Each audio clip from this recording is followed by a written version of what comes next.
com.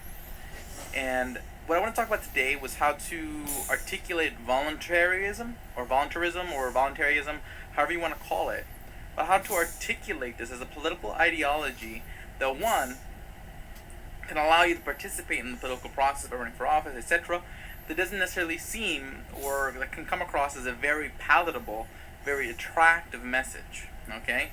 Instead of focusing on demonizing the state, what you should do is take an institutional approach, saying that as a voluntarist or voluntarist, that your goal is to maximize the use of voluntary institutions for social organization.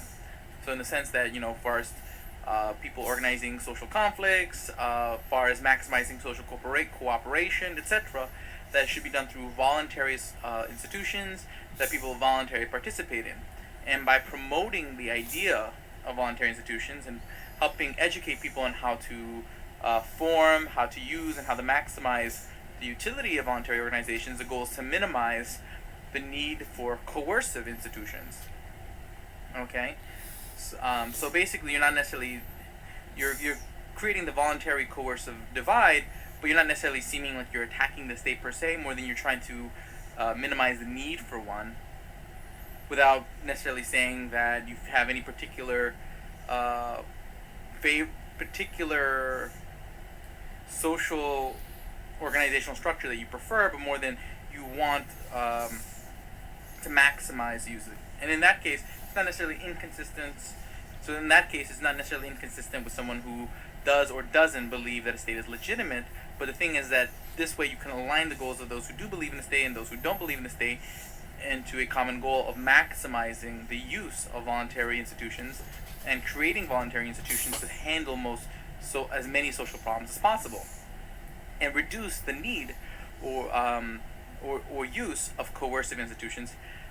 For one example is the state, but any institution where membership or participation is coerced and forced. And basically say that if you need to use a coercive institution, this means that the message of the benefits of that institution, if there is any, have not been articulated. It's not set up in a way that adds value, so there must be a better way. Okay, so this is sort of the goal of voluntarists, to maximize voluntary institutions and minimize coercive institutions. And if you frame it this way, it's a message that I think a lot more people can get behind, and that can spread a lot farther. So I thought this would be a productive way of framing voluntarism.